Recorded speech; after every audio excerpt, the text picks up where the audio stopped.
여러분 안녕하세요. 오늘은 고무신 네 번째 시간이에요.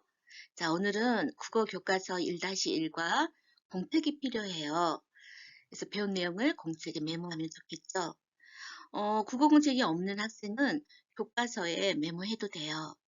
교과서 고무신이라는 소설이 실린 부분에 보면 위아래 양쪽에 보면 여백이 있어요. 그 여백에 핵심 사항을 메모하면서 오늘 공부해 보도록 합시다. 공부할 내용은 첫 번째가 단원 핵심 정리예요. 이 글의 종류, 배경, 주제 이런 것들을 정리 줄 거예요. 그 다음에 이제 두 번째 질문하며 읽기를 해볼 거예요. 질문하며 읽는 것은 우리가 독서의 방법 중에 참 좋은 방법인데 여러분들이 고무신을 읽으면서 했어야 하는 방법이기도 해요. 그런데 다 읽고 나서 선생님이 질문을 하면 여러분이 답하면서 읽었던 내용을 좀 더 확인해 보는 그런 시간을 갖도록 하겠습니다. 그 다음에 소설을 이끌어가는 중요한 요소가 인물이 있어요. 인물, 사건, 배경인데요. 소설에서 등장인물이 없다면 소설이 쓰여질 수가 없죠. 그런데 그 등장인물들은 각각의 어떤 개성적인 그런 성격들을 갖고 있어요. 그래서 이 소설에 등장하는 인물들의 성격을 한번 알아보겠습니다. 그 다음 마지막으로 소설은 끝났지만 우리가 소설 속에서 어떤 내용들을 더 상상하고 추리해서 글로 써보는 시간도 가져볼 거예요. 자, 그럼 시작. 자, 이 소설은 1949년 서울신문에 신춘문예에 입선했던 작품입니다.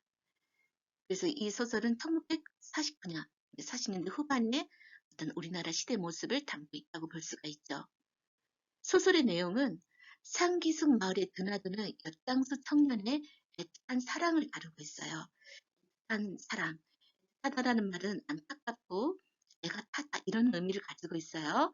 이루어지지 못한 안타까운 사랑을 다루고 있어요. 그리고 그 사랑은 남녀의 아주 순수한 사랑이었죠.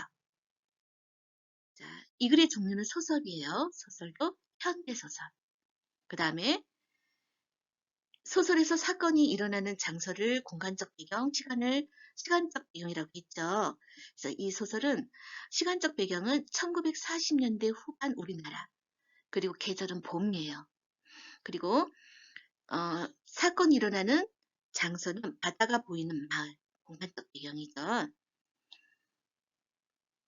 중심 소재는 고무신이에요. 이 고무신은 상징적 의미가 강했던 소재였죠.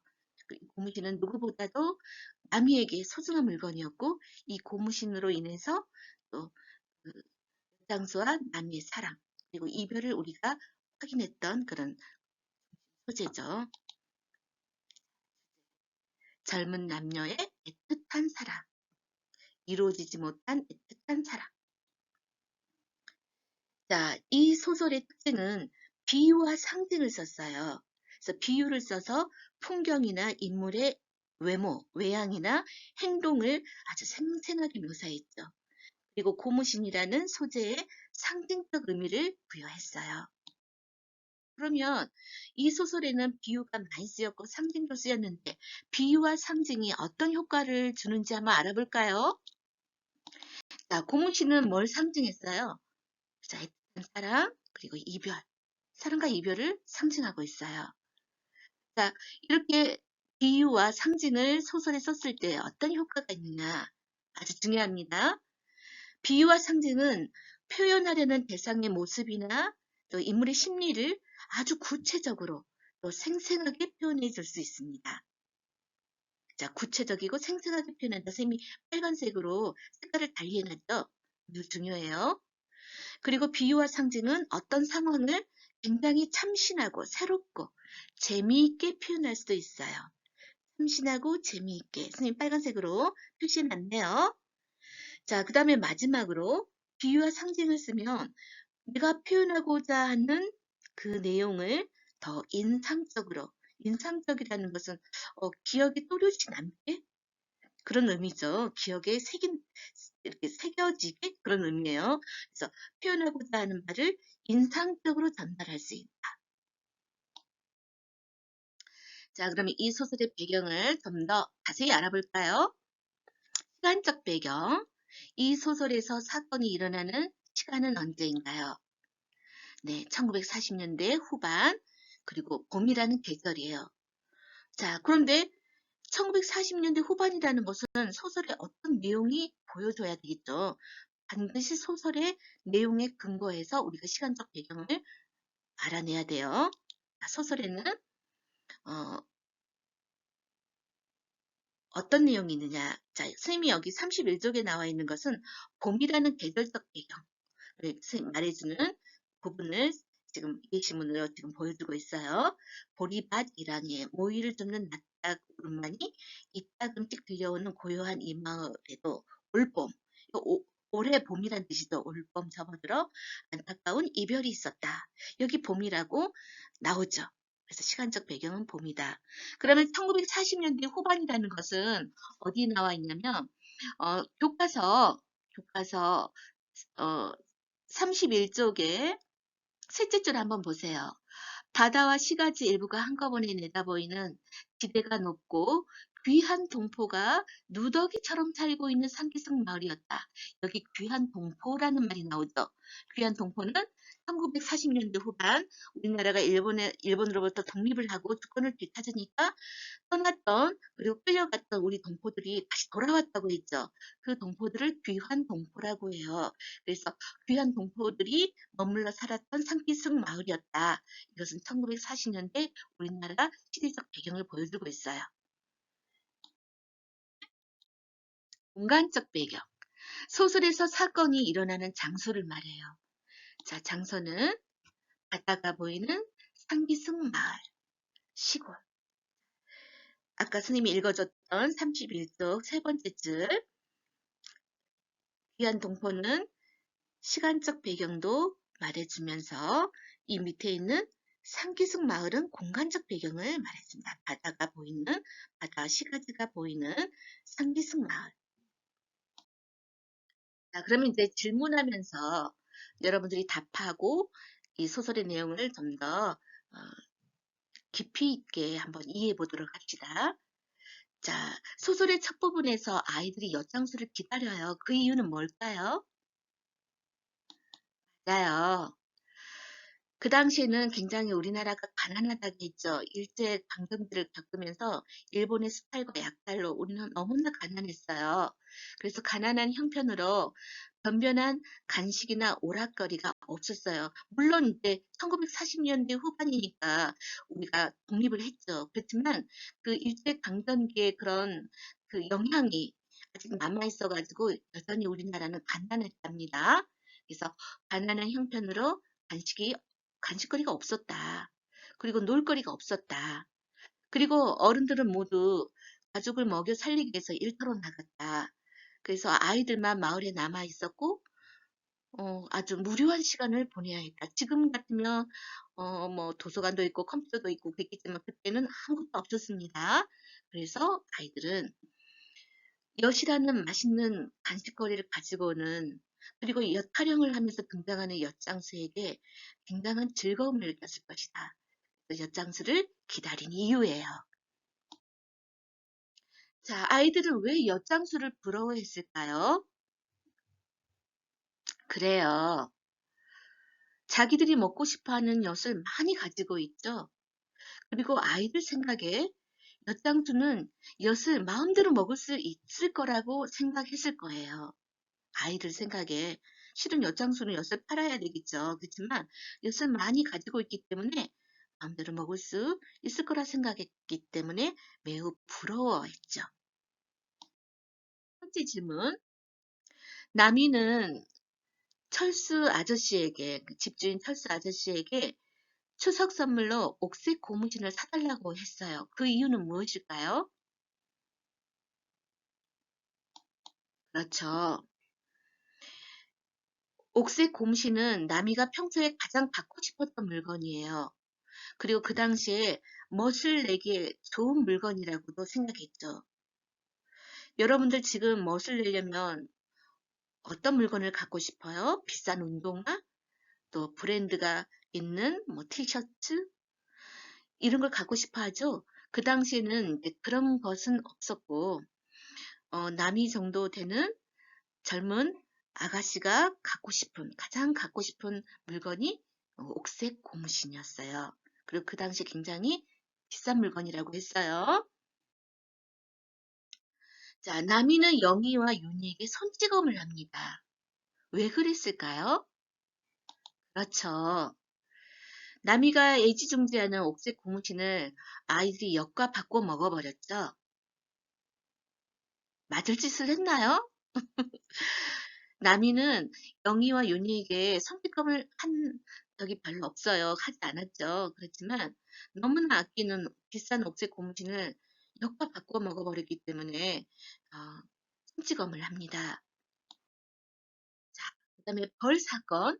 벌 사건은 뭐냐면 남이가 엿장수에게 고무신을 돌려달라고 화를 내지요.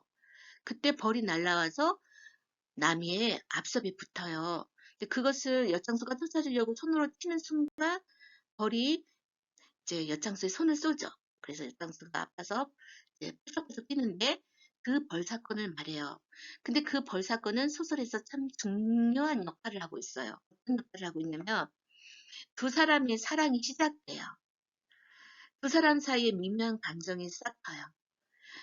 남이는 엿장수를 어, 자기 옥색 고무신을 가져가 버린 나쁜 사람이라고 생각해요. 아이들이 아무리 밖으로 왔더라도 그 비싼 그 고무신을 엿과 바꿔줬다는 것에서 굉장히 좀 반감을 갖고 있다가 엿장수가 나타나자마자 돌려달라고 막 화를 내잖아요. 그런데 이 벌 사건으로 인해서 남이가 그 화난 감정이 누그러뜨려져요. 웃어버림으로써. 엿장수가 하는 모양이 너무 웃겨서 웃다가 보니까 그 화도 사라지고 하면서 두 사람 사이에 미묘한 감정이 싹 트죠. 그래서 여기에 엿장수에 대한 남이의 적대감이 사라지고 둘 사이의 갈등이 해소됨.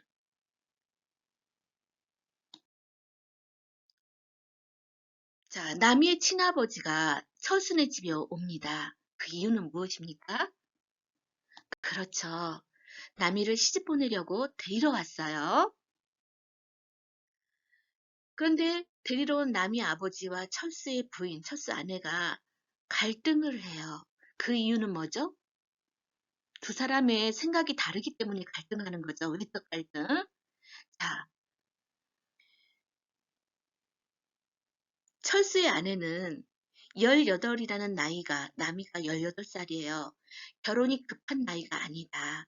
더구나 남이는 15, 6살 정도로 어려 보인다. 그러니 지금 결혼시키지 말자. 이렇게 생각하고 있어요.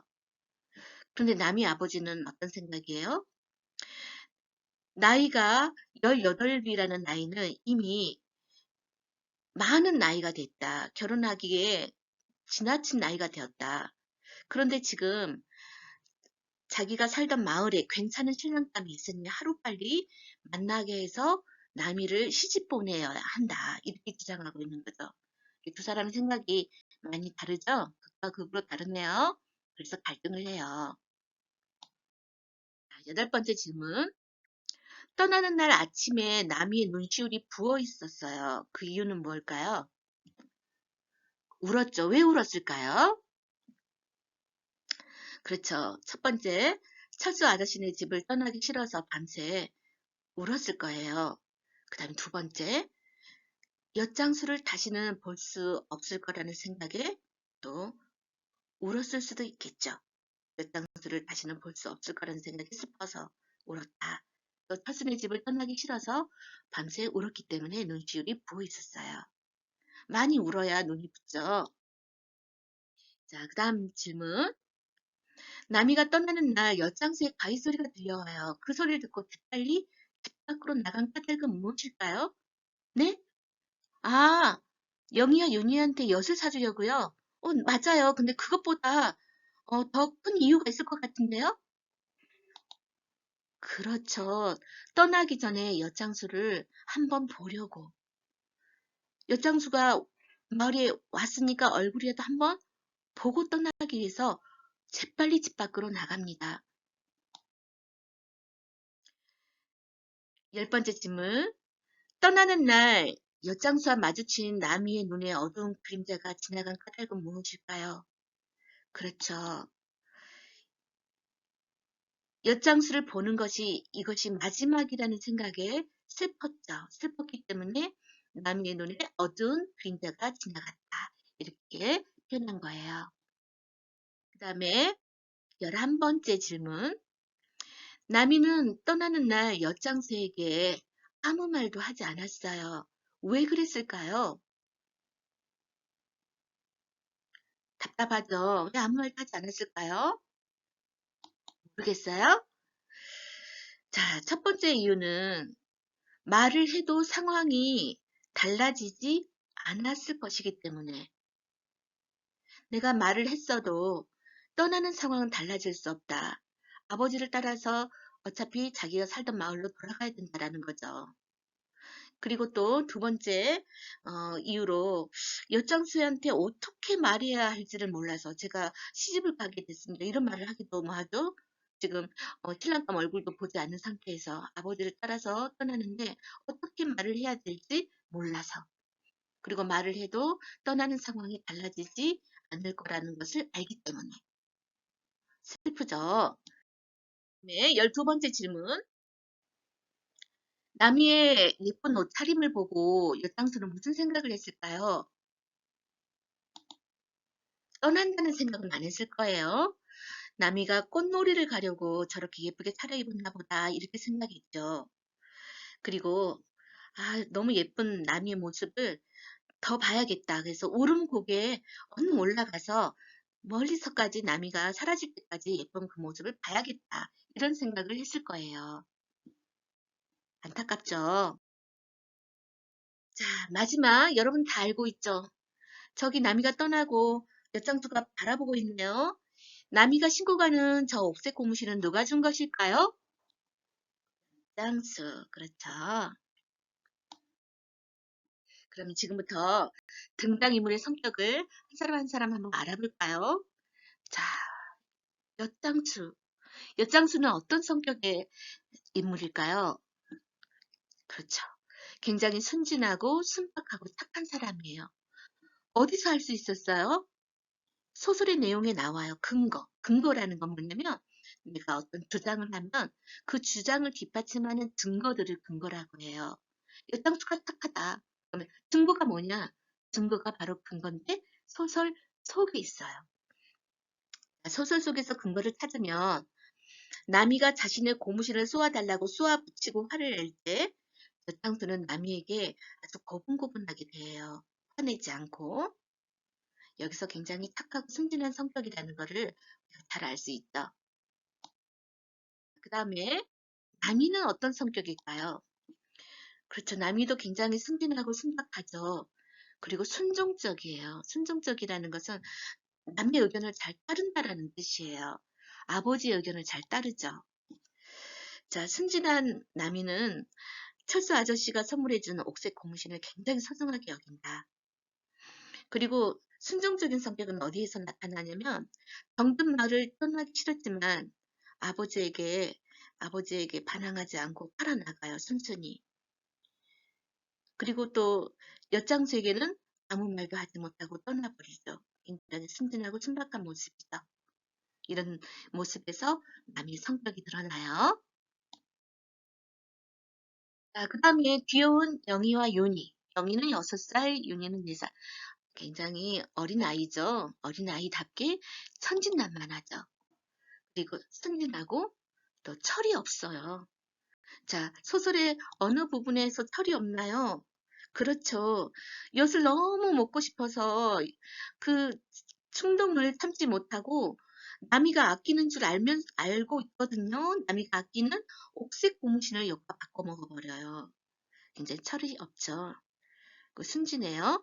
또 4살 윤희는 아버지에게 혼나는 중에도 밥상을 노려보다가 계란 무침은 낼름 집어먹어버리죠. 이런 것들 보면 굉장히 천진난만하고 순진한 어린 아이들이다. 이런 것들을 알 수 있어요.